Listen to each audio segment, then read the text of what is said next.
A paz do Senhor, seja muito bem-vindo ao 7º episódio do programa Simpósio de Doutrinas Bíblicas, temporada 2023, que tem como tema Adoração à Essência da Vida Cristã. Estamos em pleno simpósio de doutrinas em todas as áreas, filiais, setores e no campo missionário, aprendendo a palavra de Deus. Hoje vamos analisar a 7ª lição, que diz que a adoração é um estilo, é um modo de vida. Receba as boas-vindas da Igreja Evangélica Assembleia de Deus em Pernambuco, do nosso pastor-presidente, Ailton José Alves, e todos nós que fazemos a Rede Brasil de Comunicação. Vamos estudar a palavra de Deus e vamos aprender um pouco mais daquilo que Ele deseja para nós, seus adoradores. Vamos orar e pedir a bênção de Deus. Pai bendito, Pai de amor, nós te damos graças, estamos chegando, Senhor, à conclusão desta temporada 2023 do programa Simpósio de Doutrinas Bíblicas e pedimos a tua inspiração para que neste 7º episódio possamos contar outra vez com a tua graça, com a tua inspiração, em nome de Jesus. Amém. Vamos lá, vamos aprender um pouco mais da palavra de Deus.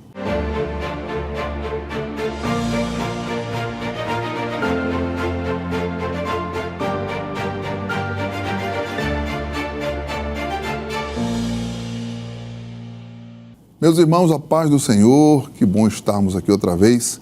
Hoje estaremos analisando a lição de número 7 do nosso Simpósio de Doutrinas Bíblicas 2023, que tem como título Adoração, um modo de vida.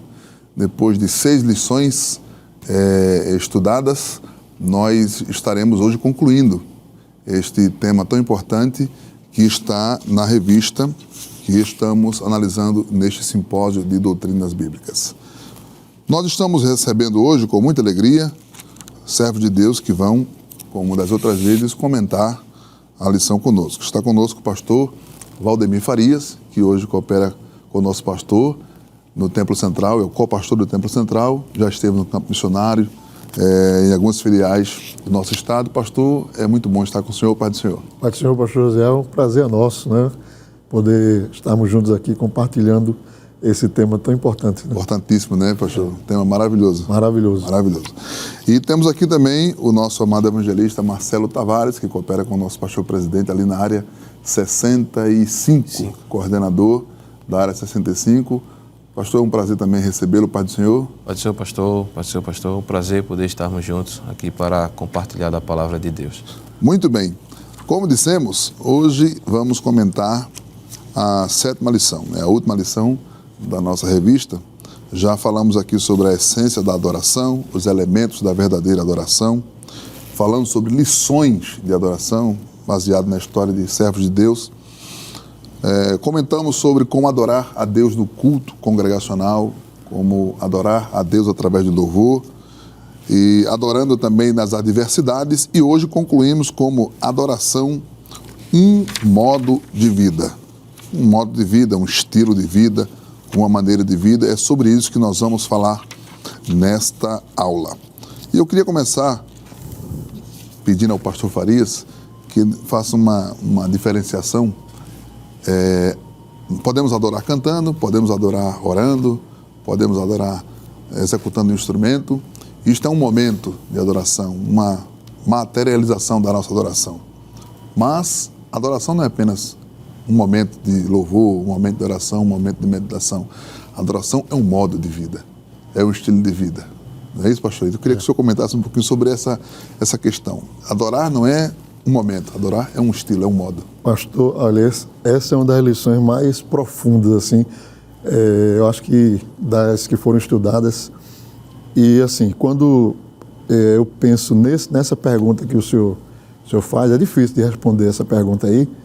Não é que não seja compreensível o que a gente conhece e sabe do modo de vida, não é isso. É que é para transferir isso aí em palavras. Mas aí eu me lembrei de uma coisa interessante, né? O Gênesis 17, primeiro, quando Deus fala com Abraão ali, e diz a ele: eu sou o Deus Todo-Poderoso, eu sou o El Shaddai. Então essa palavra Shaddai, no hebraico, ela vem de uma raiz aramaica, que é Shad. Shad.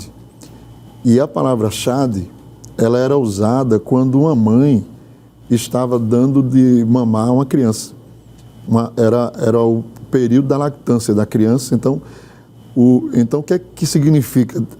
Quando Deus disse a Abraão, eu sou o El Shaddai, eu sou o teu Shad.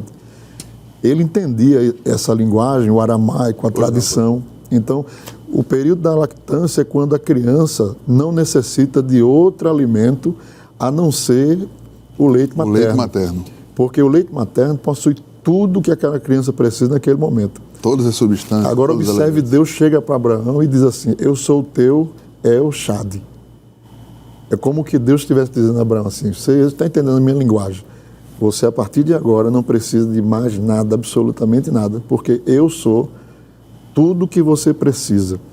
Então, eu quero transmitir esse sentimento, essa visão do que é ter um modo de vida é diferente de você ter um momento de adoração. De viver momentos de adoração. É como a criança no estado de lactância ao lado da sua mãe. Você pode querer dar qualquer coisa a ela, ela não vai se satisfazer.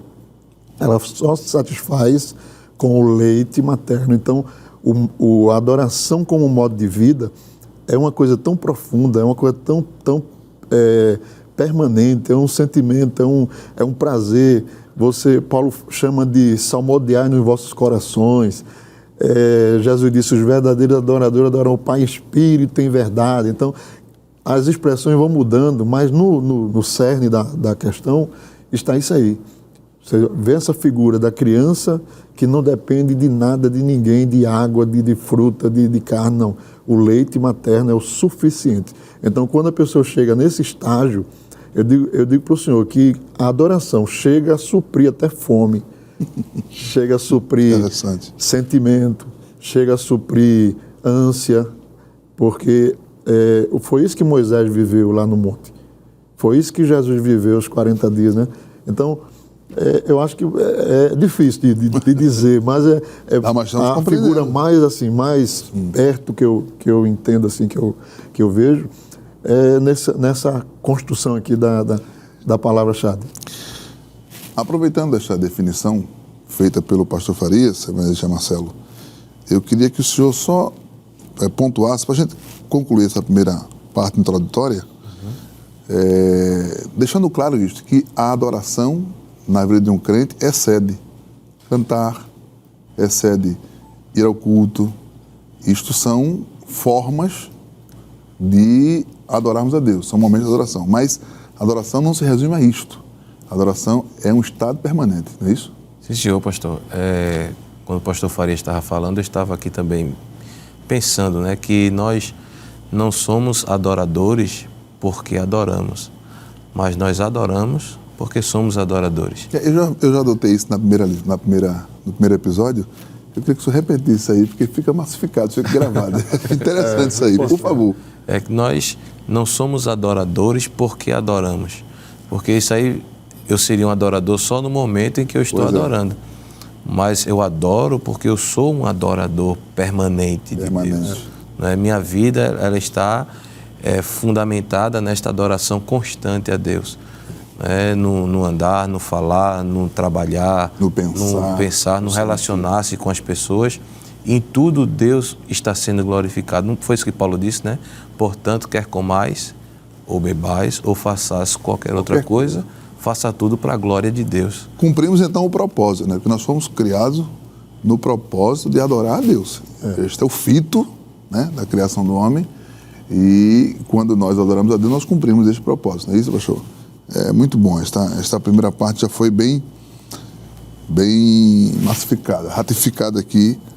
Eu queria partir para o primeiro tópico da nossa lição, porque eu sei que os irmãos estão em casa com a lição na mão, esperando que a gente faça também algum comentário. E a gente precisa atender às necessidades dos nossos irmãos. O primeiro tópico da lição fala que a adoração, ela inicia no coração. Ela antecede ritos, e isso está fundamentado na palavra de Deus. Salmo 138, verso 1 diz: eu te louvarei, Senhor, de todo o meu coração. Na presença dos deuses, a ti cantarei louvores. A lição, ela faz uma análise de cada expressão dessa, mas eu queria que o o evangelista Marcelo comentasse, depois eu vou pedir para o pastor Farias também fazê-lo, sobre isto, que a adoração, ela precede ritos, ela começa no coração. Que coração? Alguém pode perguntar. Que coração? Que é o músculo que bombeia? Como é que funciona isso aqui na vida do crente? O coração é a sede das emoções, né? É onde parte todo o sentimento do homem, do ser humano, parte do seu coração, né? Do seu interior.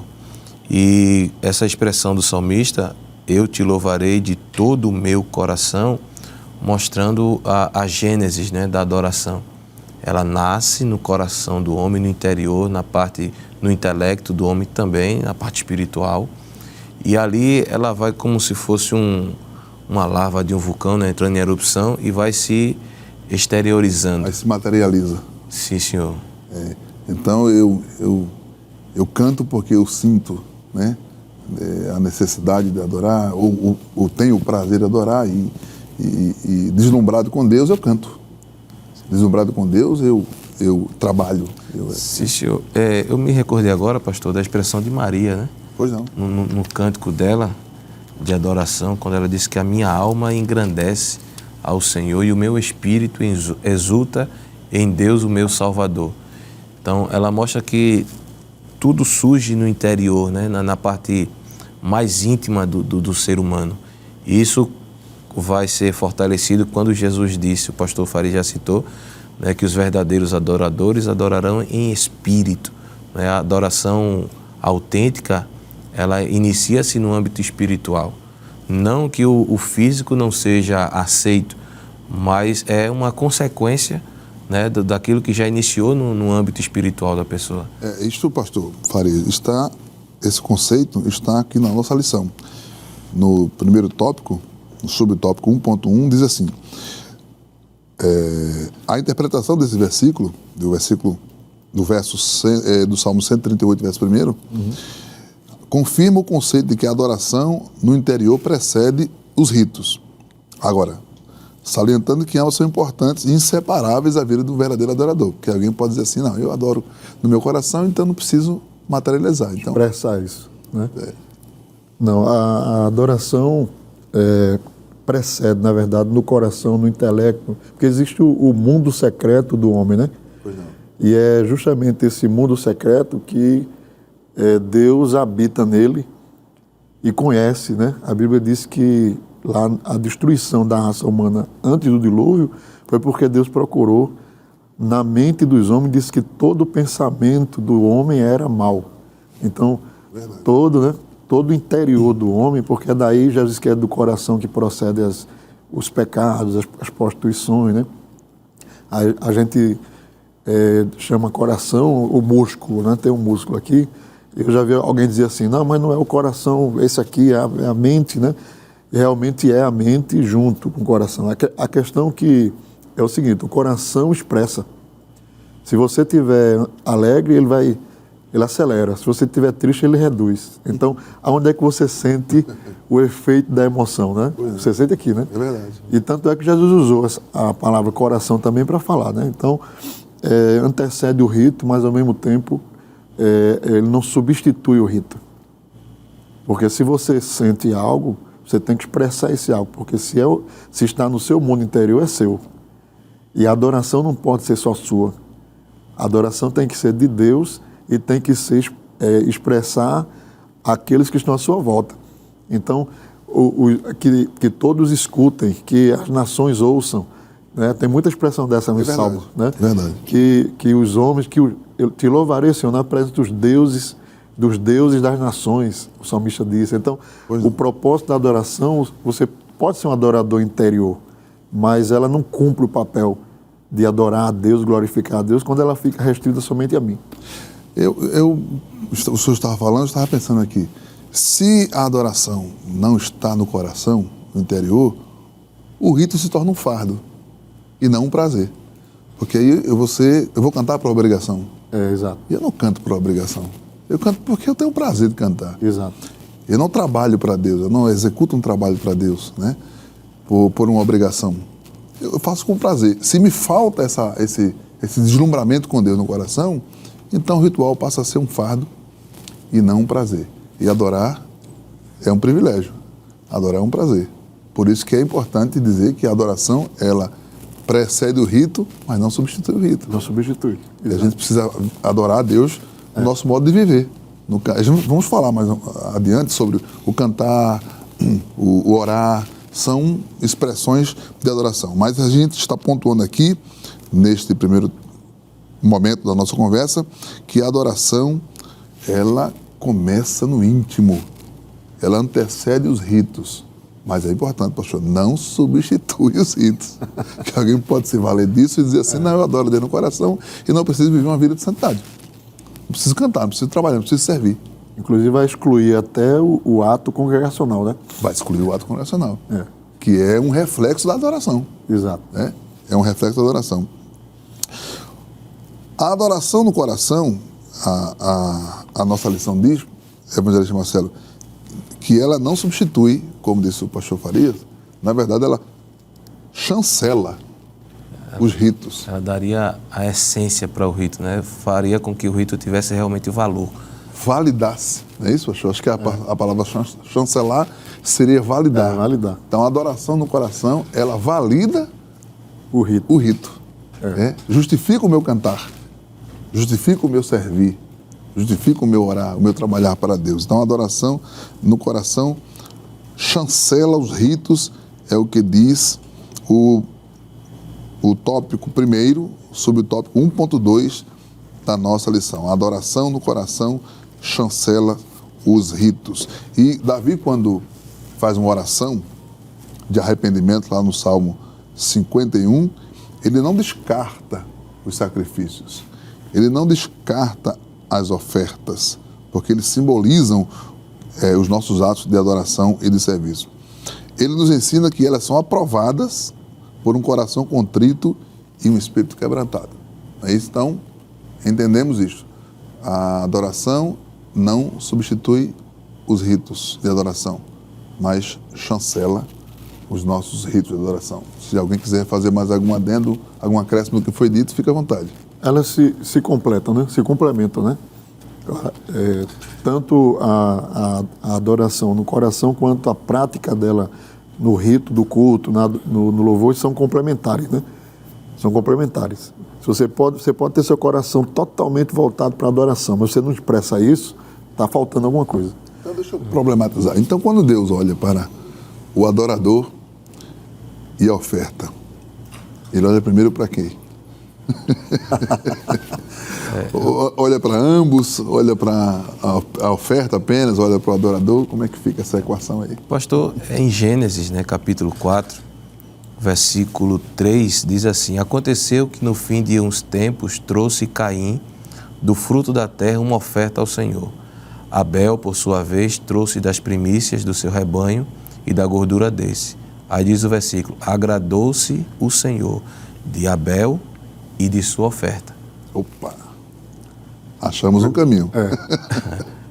Deus se agradou primeiro de Abel e depois da oferta. Eu acho também que Deus, se houver um primeiro e um segundo passo... Se houver uma ordem... Porque às vezes está tão intrínseco, né? Às vezes... Mas como Deus ele consegue separar alma e espírito, né? É verdade. Palavra, né? Então, pois é. Eu acho que Deus olha a intenção. A intenção. Que seria o que a gente falou no primeiro momento, né? Pois não. O coração, a vida, né? O interior, né? E depois, aí o senhor falou já, chancela o rito. O coração chancela o rito. A oferta é recebida depois que Deus observa o coração. Depois que o adorador é aprovado, a oferta recebe também o carimbo de aprovação. Porque às vezes a oferta é pequena, não é? Como a viúva. Isso, eu estava lembrando agora desse texto. A oferta é pequena. A oferta não é tão grande, mas a intenção é gigante. É gigante, exatamente. E aí, essa equação, ela é bem resolvida dentro de Deus. Se a gente chega para Deus com um coração quebrantado, humilde, adorando de verdade, a oferta pode ser até pequena. Mas o coração chancela. Mas é chancelada, validada, confirmada, aprovada, porque Deus olha para o coração do ofertante. Nós falamos numa das lições aqui de que não existe adoração sem o Espírito Santo. E essas questões realmente só podem ser entendidas pelo Espírito Santo. É por isso que só quem pode adorar a Deus é quem tem um coração regido pelo Espírito Santo. Sem dúvida. É assim. Não existe adoração fora do Espírito Santo, porque ele faz a gente entender, né, esses conceitos, faz a gente compreender essas questões, né? E por isso que Jesus disse que o mundo não conhece o Espírito Santo. Por isso que o mundo não pode adorar. Não consegue adorar, porque não entende, né, das coisas de Deus. Jesus disse que aquele que adora deve adorar em espírito e em verdade. E em verdade. É claro que esse espírito se refere à intenção do coração, né, pastor? De forma espiritual, né? De Seria, forma espiritual. Né?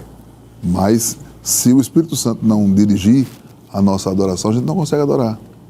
Porque é uma questão muito espiritual. É um campo muito, muito espiritual nisso. Nessa mesma oração que o senhor mencionou, que Jesus fala sobre a pessoa do Espírito Santo, ele diz assim, ele me glorificará.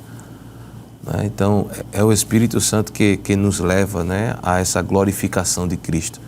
Sem ele, não tem como o próprio João disse que ninguém pode dizer que Jesus Cristo é o Senhor, senão pelo Espírito do Senhor. Pois não. Então, se eu não estiver guiado pelo Espírito, eu não vou confessar o senhorio de Cristo. Eu vou jogar outra questão aqui na discussão, na conversa. Uma pergunta assim bem simples. Alguém deve estar fazendo em casa também. É possível ritos, cantar, servir, orar, sem adoração? É possível alguém fazer isso e não estar adorando? É possível? Eu acredito que sim. Alguém pode estar cantando, mas não está adorando? Está trabalhando e não está adorando? Se é possível, eu acho que sim. Pode sim. Não é que seja válido, né? Exato. Mas assim, alguém pode só apenas por um ato social, só por um compromisso. Vaidade, né? Uma vaidade pessoal. Querer mostrar que faz alguma coisa sem tudo ter o sentimento, né? E o exemplo disso aí está em Saul, né? Então Saul desobedece a Deus, decide trazer o melhor do rebanho que ele achou por lá, o próprio rei também, e quando Samuel foi chegando lá, que ele demorou, ele ouviu o som do balido, né, das vacas lá. É isso que escuta, hein, o som de balido. Não, é porque eu trouxe o melhor para o Senhor. Aí o Senhor não tinha te dito que era para sacrificar tudo, não sobrar nada, que era tudo anátema, né? Porque para Deus é melhor obedecer do que sacrificar. Então, Saul é esse exemplo aí. Ele fazia usando o nome de Deus, mas na verdade era para ele. Então alguém pode cantar. Não estava centrado em Deus. Não está em Deus. Centrado em Deus a oferta. Não está. Né? Tem muito. Saul, essa parte dele é mestre, né? Ele dá uma ordem para ninguém comer até que achasse Davi, né, e tal. E o Jonatas achou um vale de mel, né? Isso. Você já pregou. Os pregadores aí devem conhecer, né? O vale do mel. São né? bom ouvinte. Mensagem aí Aí Jonatas não tinha escutado ele falar, colocou uma coisa lá e comeu o mel. Isso. E aí, quando ele soube, né? Não, aí passado o momento, quando eles voltaram, os soldados voltaram, eles estavam com tanta fome que eles mataram o cordeiro e comeram sem assar, que não podia. Pois é. Eles comeram com sangue. Aí, quando trouxeram a notícia para Saul, ele tinha essas duas coisas na mão, né? Aí, quando disseram assim, olha, os soldados comeram com sangue, ele disse, não, faça um sacrifício e com o Senhor está resolvido. Aí, quando terminou de dizer isso assim, e Jonatas comeu o mel, ele disse, manda matar ele. Então, quer dizer, as coisas verdade. que eram concernentes a Deus, e quando era concernente a ele, então, a adoração, aonde ela fica aqui, ela é para mim engrandecer, ela me destaca, ela me... ou seja... São apenas ritos. São ritos, né? São apenas ritos. E o Senhor Jesus disse, né? O próprio Deus disse, esse povo me honra Com os lábios. com os lábios, mas o coração Pronto, esse texto aí está longe de mim. perfeito. É preciso alguém chegar para Deus e dizer assim, ó Senhor, eu te adoro, como o publicano, né? E o coração está distante. E Deus não está atento a esse tipo de adoração. Que é até um paradoxo a gente dizer assim, falsa adoração, né? Não existe falsa adoração. É apenas uma nomenclatura. É uma nomenclatura, exatamente. É uma forma de dizer que são ritos que não agradam a Deus. Porque se é falsa, não chega a ser adoração. Não é adoração. Mas são ritos vazios que alguém pode traduzir como adoração. São shows, são espetáculos. As pessoas às vezes pensam que adorar é levantar as mãos, fechar os olhos. E a gente não está aqui, por favor, criticando quem faz, né? Por favor. Nós estamos dizendo apenas que não se resume a isto. Exato. Né? É todo um conjunto. É um modo. E a princípio a gente comentou dizendo que um não anula o outro, né? É, um anula o outro. O senhor citou até o comentário da lição, né? Que não anula o outro. É verdade. Você está junto, né? Exato. Muito bem. A gente vai precisar fazer uma paradinha agora. Nós vamos para o intervalo e na volta, no segundo bloco, nós vamos falar de forma bem prática, porque o subtópico é práticas de um adorador. Então, nós vamos falar de forma ainda mais prática. Você fica aí que nós temos mais de Deus para comentar e aprender.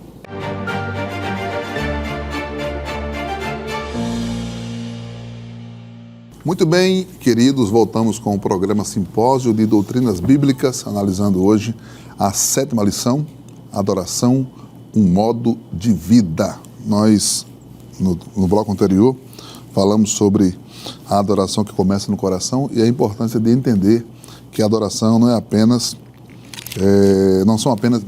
ritual, gestual, momentos de comunhão, mas é um conjunto, né, de atitudes, de sentimentos, de emoções. Enfim, o crente e o cristão vive em uma constante adoração. Muito bem, e porque ele vive em uma constante adoração, ele desenvolve práticas que são características de um verdadeiro adorador. Se eu sou um adorador, eu tenho práticas, né, hábitos de um verdadeiro adorador. E aqui nessa série de estudos que fizemos, vamos concluir falando sobre isso, sobre práticas de um adorador. A lição diz assim: obviamente, não encerraremos aqui todas as práticas da vida de um adorador, porque são muitas. E nem acrescentaremos normas, ordenanças, não.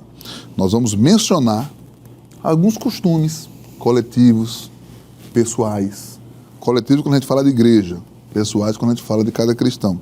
Então, alguns costumes que foram adquiridos pelos salvos em sua vida de adoração, que são armas, que são ferramentas, recursos espirituais que nos aproximam de Deus. Aliás, a Bíblia até diz que as armas da nossa milícia não são carnais, mas poderosas em Deus. E essas práticas, esses costumes são como ferramentas, são como armas que Deus dá a cada cristão para vencer e viver como um verdadeiro adorador. A primeira são as atitudes.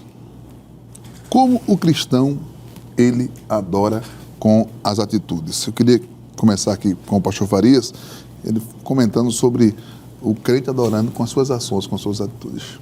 Pastor, eu entendo assim que nós já estamos falando aqui de não estamos mais discutindo a questão do falso adorador. Não, aqui né? já estamos... Já passamos para o outro nível, né? É verdade. Já estamos no nível do adorador. Do adorador. Então, é muito boa essa observação. Não é isso? Então, o adorador, pastor, eu penso que ele é, primeiro, alguém sensível. Sensível. Ele é sensível às coisas de Deus. Porque o adorador, ele vai subindo, é como se ele fosse subindo degraus. E quando ele se torna esse adorador que a gente falou, né, um modo de vida de adoração, que é isso que a gente vê nos patriarcas, que a gente vê no José. No José. Porque José, fora da família, fora da sua terra, fora de... Nós estamos falando de uma época que não tinha vínculo nenhum. Ele não tinha vínculo nenhum. Mas José ele vivia uma adoração permanente que levou ele a uma sensibilidade. Então, o adorador, ele tem uma sensibilidade das coisas de Deus, do sentimento de Deus. Ele sente o que Deus sente. Quando Deus aparece a Moisés e diz assim a Moisés, se a gente for lá no texto do Êxodo, Deus diz assim: Moisés, eu também vi. Ele está dizendo a Moisés: eu vi e eu estou sentindo o que você também já está sentindo. Quer dizer, você e eu estamos sentindo a mesma coisa. Então, há uma sensibilidade. Quando José, a mulher vai para ele tem a sensibilidade de que aquilo não é uma coisa que o Deus que ele está adorando, que ele serve, se agrada daquilo. Então, o adorador, ele sente uma repulsa, ele sente um medo, um pavor. A atitude dele é no sentido de agradar a Deus. Dele não perder, ele está tão sensível a Deus, ele vive numa constância de adoração tão grande, que ele sabe que naquele momento ali, se ele for mais à frente, se acontecer alguma coisa, ele perde. Eu vi que o senhor falou de José, o senhor não estava nem olhando para a lição, mas está na lição. Está na lição. Porque José, ele tomou uma atitude, ele disse, eu pecar contra meu Deus? Como posso? Eu não posso pecar contra Deus. Exatamente isso aí. É uma atitude, não é uma decisão. É. Ele decide não desagradar a Deus, porque ele o adora, porque ele o ama, porque ele o busca, porque ele o quer. Né? Então, a atitude, as tomadas de decisões de um adorador diferem das tomadas de decisões de uma pessoa que não adora. E não adora, exatamente. Pastor Marcelo? Diferente dessa decisão de José, teve o rei Davi, né? Quando ele cometeu aquele pecado, ele, na oração do Salmo 51, ele mostrou a consequência do pecado na vida da pessoa que adora a Deus, né? Ele disse, não retire de mim o teu Espírito Santo. E olha que ele é um exemplo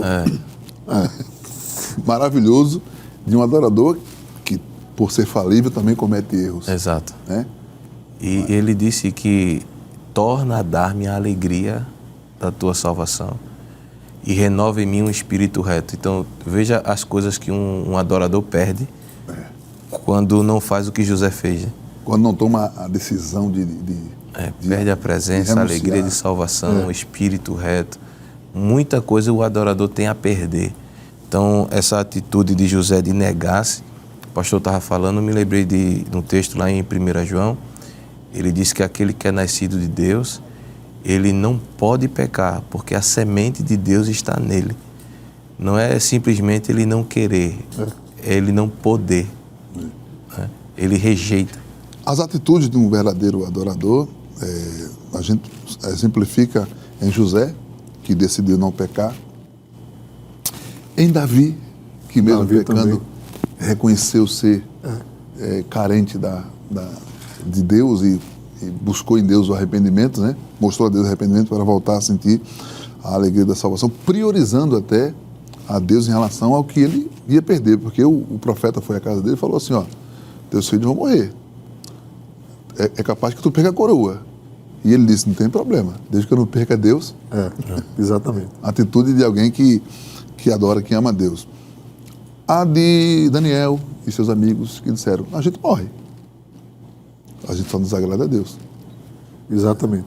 A de Eliseu, que quando passou, a mulher disse, epa, isso aí é um adorador, isso é um servo de Deus. Então as atitudes, o comportamento, a conduta de um verdadeiro adorador é diferente, né, pastor? Todo adorador, pastor, é alguém que carrega prejuízos. Opa, eu vou usar a mesma lógica desde o primeiro programa. O senhor pode repetir para ficar gravado nos anais aqui do programa? Todo adorador é alguém que carrega prejuízos. Pois não, pastor. Porque se você, nesse prejuízos que eu digo, você entende, né, que eu estou falando? Perdas, né? Percas, né, que são necessárias para você manter a sua intimidade, a sua comunhão com Deus. Às vezes você é obrigado a perder um emprego.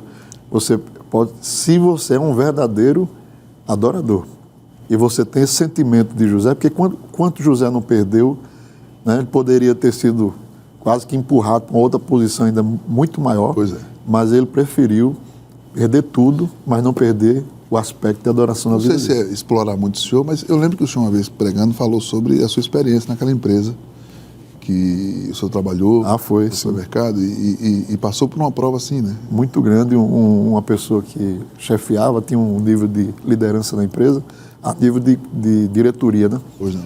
E eu já era encarregado de um departamento, estava sempre fui muito dedicado naquilo que eu procuro fazer. E aí, Deus fazendo promessas também, eu estava na fila para uma promoção. E aí ele veio com outro para fazer uma supervisão na loja, encontrar a minha área era perecível, isso é uma área muito difícil, né? Pois não. Que as coisas estragavam, as coisas venciam e tem que ser pessoas que conheçam para não dar prejuízo à empresa, né? E o meu setor tinha sido muito elogiado. Aí ele chegou, vistoriou tudo, olhou câmera, tudo organizado, padronizado, layout, produto tudo em dias, tudo bonito, perca lá embaixo, não tinha perca e tal. Aí não tinha o que dizer, quando chegou no final da vistoria com o outro chefe, ele olhou para mim e disse, olha, você tem futuro aqui na empresa e você tem tudo nessa empresa para crescer. Agora, vou lhe dar um conselho, deixa esse negócio de ser crente. Antes que eu falasse, né, porque eu estava disposto a dizer a ele, né, mas aí a pessoa que estava do lado dele disse assim, chamou o nome dele, eu não vou dizer, né? Pois não. Disse, fulano, olha, o segredo dele aqui é ele permanecer sendo o servo de Deus que ele é. E essa pessoa não era crente. Que maravilha. Entendeu? Então depois eu voltei para casa, fui agradecer a Deus e Deus dali me levou mais 3 funções à frente. Ele foi trocado de loja e assim, Deus me ajudou naquele momento a superar, né? A suportar aquilo ali e não me render. Um verdadeiro adorador, ele toma decisões na intenção de agradar aquilo que ele adora. A primeira atitude de um adorador falando de forma prática, é tomar decisões que agradem a Deus. Há uma outra prática, que o crente que adora a Deus de verdade, o cristão, ele toma decisões baseado na vontade de Deus. Isso é um modo de vida. Uma outra prática da vida cristã, que a lição trata, é a oração. A prática da oração é uma atitude de adoração. Adorar é orar. Por que o adorador ora tanto? A oração é o nosso meio de conexão com Deus. Não é? Como é que eu posso adorar a Deus se eu não tiver intimidade com Ele? E a oração, ela nos leva a esse grau de intimidade com Deus. Quanto mais eu oro, mais perto de Deus eu chego. E é por isso que a gente ora sempre, né? Exato. A lição, ela põe aqui, ao levantar, ao deitar, ao sair, ao chegar, na hora da refeição, para tomar decisão. Para começar um programa como esse, para terminar. Tudo tem que ter oração no meio. A oração, infelizmente, parece, né, ter pessoas que se enfadam da oração. Mas quando Paulo diz orar sem cessar, orando em todo o tempo, mostra a necessidade que a oração tem na vida do adorador. Orando antes de tudo, né? Antes de tudo, disse o apóstolo Paulo uma vez, antes de tudo, antes de começar qualquer coisa, porque orar é uma prática da vida cristã, né? Orar. Quem ora, adora. E quem adora, consequentemente ora. A oração modelo, né? A oração do Pai Nosso, Jesus, quando estava ensinando aos discípulos, já começou a oração com adoração, né? Pai Nosso que estás no céu, santificado seja o teu nome. Então, na oração, existem pessoas que pensam que orar é só pedir, né, pastor? Que a oração é só pedir as coisas a Deus. Não é. A oração é uma via de mão dupla, né? A gente vai a Deus, Ele vem a nós, a gente adora a Deus, Ele nos abençoa. É por isso que o crente ora sempre, né? Está no ônibus, está orando, está no carro, está orando, está em casa, está orando. Porque oração é uma prática daquele que vive em adoração. A gente precisa passar porque o tempo corre. Né? Eu lembro que uma vez eu estava pregando e disse assim, às vezes eu me acordo pela manhã e vem um hino na minha mente. Não foi? E eu queria só comentar isso, que o crente também adora a Deus com o louvor. É uma arma, uma ferramenta indispensável para aquele que adora o Senhor. Pastor, eu digo quase que é uma constância. Pelo menos comigo. Uma constância. Não é esporadicamente assim. Não vou dizer sempre, mas é muito constante isso aí. E não é caso, porque se você passa o dia ouvindo um hino, é normal, é até natural que você, à noite ou no outro dia, ainda esteja aquela sombra, né? Tanto repetir o hino no carro, né? Mas imagine um hino que você faz anos que você não ouve ele, que você não escutou no rádio, que você não escutou ninguém solfejando. e você amanhece o dia com aquele hino cantando no seu ouvido. E aquela mensagem é uma mensagem direcional de Deus para a sua vida. Para aquele momento. Para aquele momento. Entendeu? Então, eu acho que quando quem tem esse privilégio, né, de adentrar mais ao louvor, na música, no instrumento, ou ele próprio assim, desenvolve mais a característica do louvor, ele ganha uma ferramenta extra. É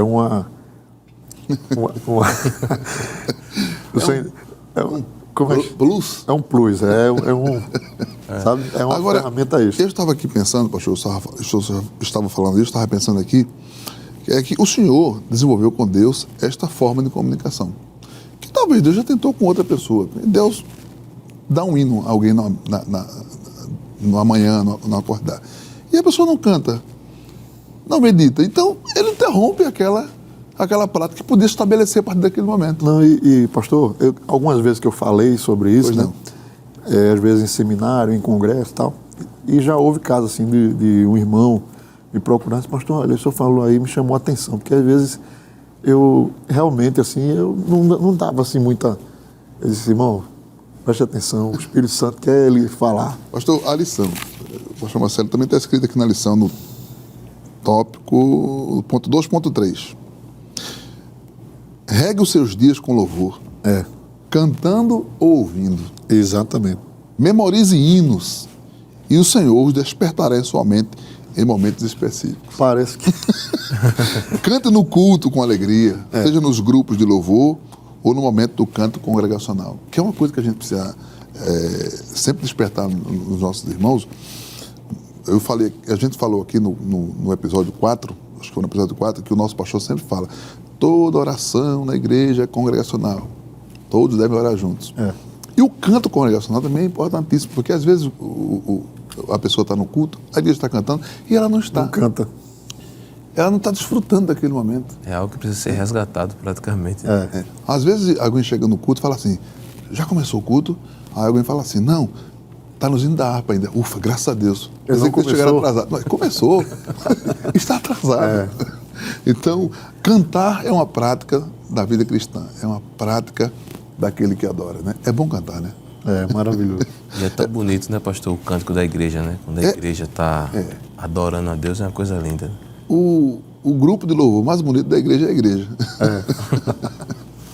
Que bom. Então, fica um alerta aí para aqueles que às vezes perdem a oportunidade de cantar com aqueles que cantam ao Senhor. E é bom cantar com a igreja, porque Deus está atento ao canto da igreja. A gente adora também pela meditação da palavra. É uma prática da vida cristã. Ler, meditar, ouvir a palavra de Deus. O verdadeiro adorador, ele tem paixão pela palavra, não, pastor Marcelo? Tem, sim, senhor, pastor. A palavra é insubstituível, né? Ouvindo, lendo, às vezes até no carro dirigindo eu gosto de colocar, tem no YouTube lá a palavra lida, né? A Bíblia falada, né? E a gente vai escutando. Hoje tem muitos recursos, né? Não, tem muitos aplicativos, tem muita coisa. Olha, não tem desculpa. Não tem desculpa, né? É verdade. É importante, pastor, memorizar versículos? Qual a importância de ter na mente os versículos? É importante. É importante porque no momento certo eles vão ser utilizados para a nossa edificação.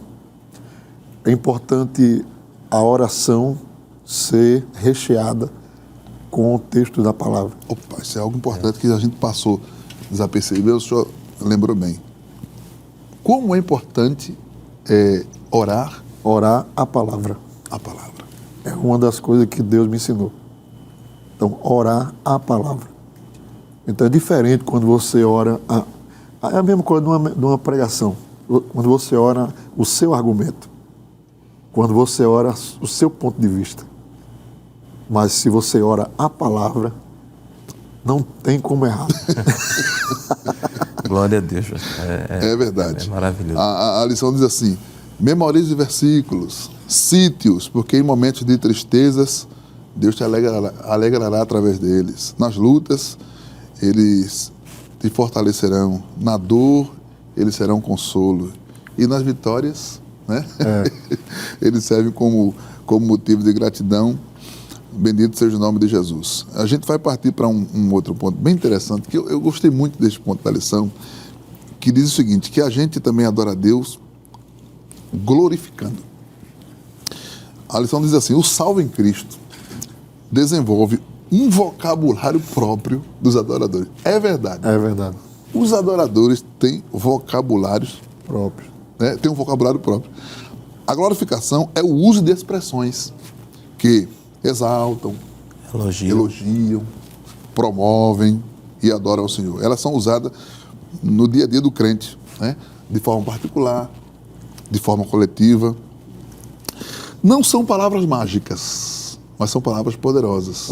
E ditas, se entendendo o sentido, elas são importantes na adoração. Por exemplo, quando eu digo aleluia, o que é que eu estou dizendo, pastor? Louvar ao Senhor. Louvar ao Senhor. Exaltado seja o nome do Senhor, né? Exaltado seja o nome do Senhor. Eu não estou dizendo um aleluia porque é um chavão. Eu estou glorificando. Quando eu digo aleluia, eu estou dizendo louvar ao Senhor. E é uma palavra que não se modifica com os idiomas, né? Ela é onde o Senhor for, é universal. Inclusive vai ser o cântico celestial, né? Canto celestial. Apocalipse 19, e cantavam um novo canto que diziam aleluia. Aleluia. Toda língua vai entender, né? Então, quando eu digo aleluia, eu estou dizendo louvem a Deus. Exaltem a Deus. Louvai ao Senhor. Louvai ao Senhor. Uma outra expressão que a gente gosta muito de usar. Glória a Deus. É bom dizer, né? Glória a Deus. Pastor Marcelo, o que significa dizer glória a Deus? É só uma palavra dita? É só uma palavra solta? O que é que o crente diz quando pronuncia? Glória a Deus. Está honrando a Deus, né? Dizendo que Ele é digno de honra, né? De majestade, de exaltação. Estou glorificando, não é? Aquele que já está glorificado, que é Deus, né? Que alguém pode chegar numa reunião de crente e ver os crentes dizendo assim, aleluia, glória a Deus, né? E dizer, eles estão dizendo o quê? O que é que eles estão dizendo? É um grito de guerra? Não é um grito de guerra, né? É um grito de adoração. Né? Porque a palavra glória, ela resume toda a potência de alguém. O Davi, ele chega a dizer assim, que a minha glória te cante louvores. Ele chega a dizer que a minha glória te cante louvores. Que maravilha. Então, a glória dele era inferior à glória de Deus, né? A glória do Todo-Poderoso. Então, glória é a potência de alguém. Outra expressão que os crentes gostam de usar muito é amém. Assim seja. Assim seja. Confirma, Senhor. É um dos títulos de Jesus, né? Ele é o amém, né? O amém. Amém. É o que confirma, é o que dá a palavra final. É um vocabulário próprio, né? Que o crente usa, né? Amém. Além daqueles que, de forma pessoal, cada um vai desenvolvendo também. Porque esses que foram mencionados, pastor, são os que estão na palavra. Na palavra, né? Aleluia está na Bíblia. Né? Glória a Deus está na Bíblia. E no seu tempo cada um diz glória. Né? Amém está na palavra. Né? A Bíblia nos diz que lá em Neemias o povo ouvia as verdades de Deus e dizia amém. Confirma, Senhor. Né? Amém. Por isso que quando o pregador está lá dizendo Deus vai abençoar. Amém. Deus vai te dar vitória. Amém. Confirma, Senhor. Interessante, pastor, o senhor fala que adquiriu a linguagem própria. A empresa que eu trabalhei, eu fazia reunião periódica com os funcionários e em alguns momentos, quando eu terminava de falar alguma coisa, eu dizia amém. Aí o funcionário dizia amém, mas o senhor não está na igreja, não. Mas é que a pessoa que vive em constante adoração, ele tem um vocabulário próprio. Né? Ele está andando na rua, de repente ele, aleluia, glória a Jesus, uma cena, um sentimento, um pensamento, né? Uma visitação de Deus. A lição diz que existem outras expressões de adoração, que devido ao espaço não é possível comentar todas, mas algumas são maravilhosas, né? São muitas. O sangue de Jesus tem poder? São muitas. Se quiserem lembrar de algumas outras, pode dizer. Tem uma irmã lá na área que ela, na hora do culto, ela sempre diz, meu Jesus é lindo. E ela mesmo, né? Louvado seja o nome de Jesus. Eu conheci um irmão que ele dizia amante da minha alma. Louvado seja o teu nome, meu rei. Tem uma irmã que lá tem central grita muito. Esse é baiano. Eu creio, né? Manda poder, Jesus. Manda fogo. É um vocabulário bem bem diferente, né? Só o adorador conhece, porque se a pessoa que não conhece esse vocabulário vê a gente assim, dizendo ao Senhor, manda fogo, vai pensar que a gente está ficando... É incendiário. É incendiário, a gente está pedindo a Deus poder, a gente está pedindo a Deus visitação, batismo com o Espírito Santo, né? Pastores, eu tenho duas notícias para transmitir. Uma é muito boa e a outra não é tão boa. A primeira é que os irmãos vão ter a oportunidade de aprenderem mais nos simpósios que vão ocorrer em todas as áreas, em todos os setores, em todas as filiais e no campo missionário da nossa igreja. Aliás, nós já estamos em pleno simpósio, né? Estamos em pleno simpósio e eu tenho certeza de que os irmãos estão aprendendo a palavra de Deus e a gente disse desde o princípio que esse programa não substitui a ida ao templo. Ele é um incentivo para que os irmãos vão ao templo. Então a boa notícia é que os simpósios estão ocorrendo aí e você não deve perder a oportunidade de ir ao templo para aprender a palavra de Deus. A segunda notícia que não é tão boa é que o nosso tempo terminou. Passou rápido. Foi? E a gente poderia seguir aqui falando, mas eu queria pedir ao evangelista Marcelo que trouxesse a sua palavra final, suas considerações. Depois o pastor, ele vai orar também agradecendo, mas já aproveitando, agradecendo a você que desde o primeiro episódio desta temporada do Simpósio de Doutrinas Bíblicas 2023 vem acompanhando aqui a Rede Brasil. Deus te abençoe e receba a gratidão da nossa igreja, Igreja Evangélica Assembleia de Deus, do nosso pastor-presidente, pastor Ailton José Alves e de todos nós que fazemos a Rede Brasil de Comunicação. Pastor Marcelo. Amém, pastor. Quero agradecer a oportunidade a Deus e ao nosso pastor e a toda a produção da Rede Brasil de poder estar aqui com os senhores. Para mim também foi um momento de aprendizagem também. Amém. Poder estar aprendendo aqui com homens de Deus como os senhores e louvar a Deus por esse simpósio, né? Um tema, como disse o pastor Farias, histórico, um momento muito importante para a igreja nesse tempo e é uma bênção para todos nós e aproveitar para convidar os irmãos lá da região do Curado 4 para não perder o culto lá no Curado 4. Está acontecendo. Vai ser de bênção. Pastor Farias, sua palavra final e aproveito e peço para o senhor fazer a oração final e ministrar a bênção apostólica. Faço minhas palavras do evangelista Marcelo.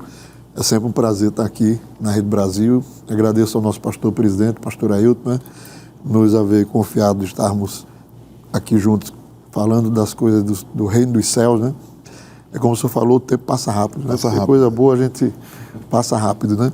E, assim, convocar os irmãos, né? Que não percam, que estejam presentes no templo, né? Porque a adoração nos leva a isso. Amém. Estar no templo recebendo do Senhor e sendo abençoado. Então, já agradeço também a produção da Rede Brasil, pastor Josiel, aqui o condutor do programa, e espero que a gente possa ter outras oportunidades. Amém, pastor. Bem? Então, como foi me facultada a oportunidade, vamos orar a Deus. Bendito Pai Celestial, Deus dos céus, Senhor de toda a glória, queremos te agradecer a oportunidade de estarmos aqui, Senhor, na tua presença, que esse trabalho seja de grande fruto, Senhor, espiritual para a tua igreja, que as congregações, Tempo Central, onde esteja sendo realizado o trabalho, que o teu Santo Espírito tenha liberdade, que tu sejas, Senhor, adorado e bendito seja o teu nome, Senhor. Recebe a nossa admiração, o nosso louvor. Deus, queremos ver a tua mão estendida, abençoando os teus servos que vão ministrar e aqueles que estão recebendo, Senhor, da tua parte, a palavra, seja de grande edificação espiritual. Pedimos assim no teu santo nome, no nome de Jesus. Que a graça de nosso Senhor Jesus Cristo, o amor de Deus, nosso Pai, e as divinas consolações do Espírito Santo sejam sobre a Igreja de Deus, desde agora e para sempre. Amém.